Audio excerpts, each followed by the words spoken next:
Για το επίκαιρο και πολύ ενδιαφέρον θέμα μπαταρίες ιόντων λιθίου θα συζητήσουμε με τον Νίκο Βλατάκη, υπεύθυνο τεχνικών πωλήσεων για τη Zois Ευσταθίου. Νίκο, πολλά σκάφη χρησιμοποιούν όλο και περισσότερο μπαταρίες ιόντων λιθίου. Ποια είναι τα πλεονεκτήματα της χρήσης μιας τέτοιας μπαταρίας? Βλέπουμε πάρα πολύ συχνά τα τελευταία χρόνια να γίνονται πολλές ανακατασκευές ή νέες εγκαταστάσεις συστημάτων μπαταριών με τη χρήση μπαταριών ιόντων λιθίου. Τα πλεονεκτήματα είναι τα εξής. Οι μπαταρίες ιόντων λιθίου είναι κατά πολύ ελαφρύτερες από τις συμβατικές μπαταρίες. Το δεύτερο πολύ σημαντικό είναι ο όγκος τους. Είναι πολύ μικρότερες, άρα εξοικονομούμε πάρα πολύ χώρο σε ένα σκάφος. Το τρίτο είναι ο χρόνος φόρτισης και εκφόρτισης των μπαταριών. Μειώνουμε κατά πολύ το χρόνο φόρτισης και εκφόρτισης των μπαταριών, άρα έχουμε πολύ μικρότερη χρήση γεννήτριας για να τις ξαναφορτίσουμε. Και τέταρτο και πολύ σημαντικό είναι ότι μπορούν αυτές οι μπαταρίες να εκφορτιστούν σε πάρα πολύ μεγαλύτερο στάδιο και επίπεδο σε σχέση με μια μπαταρία ασβεστίου ή τύπου AGM. Άρα, με λιγότερο βάρος, λιγότερο όγκο, επιτυγχάνουμε μεγαλύτερη capacity που λέμε χωρητικότητα μπαταρίας για το σκάφος μας. Ακριβώς. Τα πλεονεκτήματα μιας μπαταρίας ιόντων λιθίου είναι πολύ σημαντικά. Χρειάζεται κάτι να προσέξουμε κατά την εγκατάσταση? Μπορούμε απλά να αλλάξουμε τις μπαταρίες? Η αντικατάσταση μιας μπαταρίας συμβατικού τύπου με μια μπαταρία ιόντων λιθίου δεν είναι τόσο απλή ιστορία. Στην πραγματικότητα, αντικαθιστούμε ένα ολοκληρωμένο σύστημα φόρτισης, αποθήκευσης και διαχείρισης ενέργειας σε ένα σκάφος με ένα άλλο σύστημα αποθήκευσης διαχείρισης ενέργειας με τη χρήση μπαταριών ιόντων λιθίου.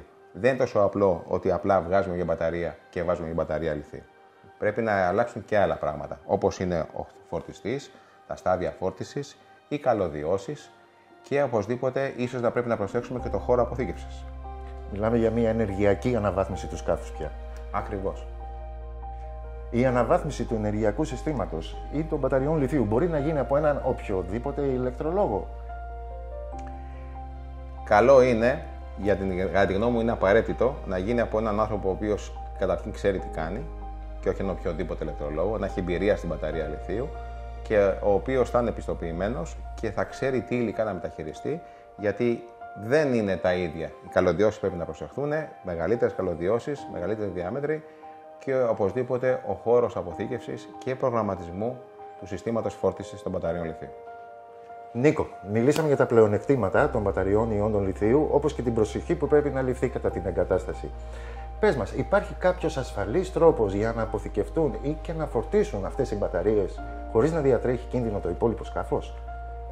Φυσικά. Πλέον υπάρχουν λύσεις.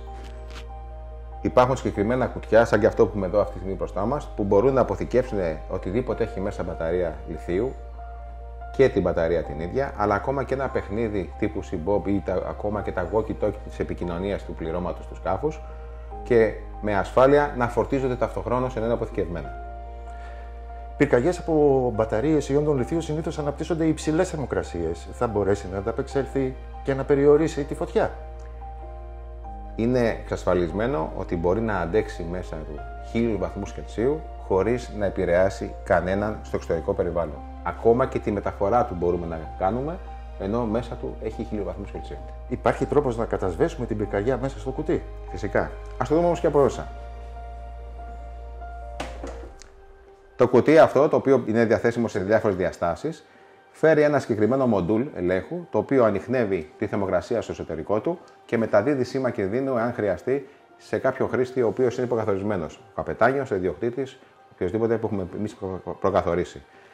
Έχει είσοδο πλήρωσης νερού, ούτως ώστε εάν για οποιοδήποτε λόγο χρειαστεί, χωρίς να γίνει καμία επαφή με το περιβάλλον, να γίνει πλήρωση νερού και να γίνει κατάσβεση αν υπάρχει πρόβλημα στο εσωτερικό του. Άρα ένα σύστημα αποθήκευσης μπαταριών ιόντων λιθίου είναι απαραίτητο για την ασφαλή λειτουργία ενός σκάφους. Κατά τη γνώμη μου είναι απαραίτητο και νομίζω ότι σε λίγο θα γίνει και υποχρεωτικό. Νίκο, σε ευχαριστώ πολύ για τις πολύτιμες συμβουλές και πληροφορίες που μας έδωσες. Εγώ ευχαριστώ.